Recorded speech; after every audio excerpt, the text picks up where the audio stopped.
predisposed rehearsal process gifted me belief, neurological buy-in to these new stories I was practicing.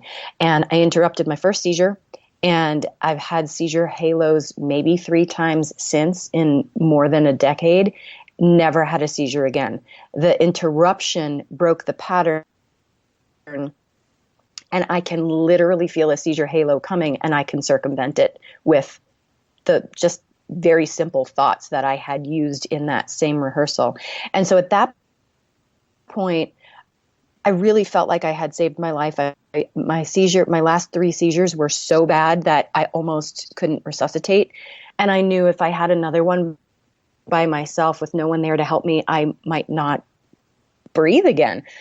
So I had a fire and an urgency to find a solution, which creates a lot of buy-in. Let me tell you, that kind of urgency helps you find your faith in lots of ways. And what ended up happening was I was in such service to this process that I quit my job immediately. And I said, I am supposed to teach others in trauma, in crisis, in emotional crisis, or even physical.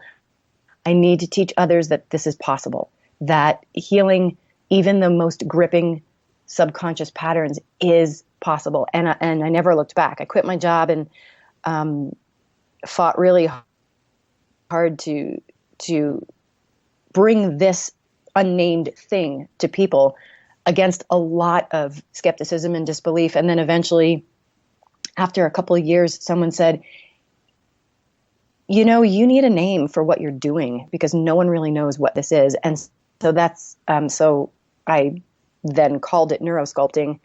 And that's kind of the story.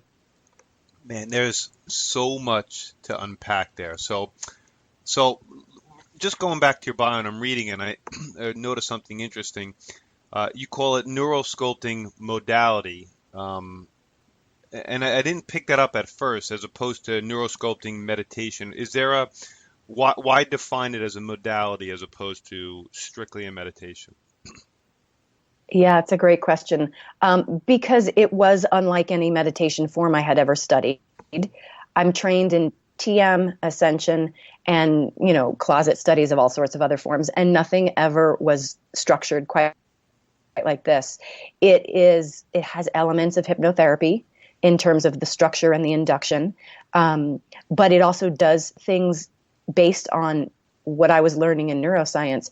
It does things very specifically with words and thoughts and focus that I had not experienced before in other meditations. Doesn't mean it's not out there, but I hadn't been exposed to that.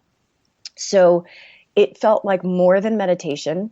It felt like if I called it meditation also, people might expect to clear their mind. There's no clearing your mind in neurosculpting. There's directing your mind and having lots of thoughts and helping understand them. So there's a discovery component to it. There is a physical practice that one can derive from it. So there's a somatic component.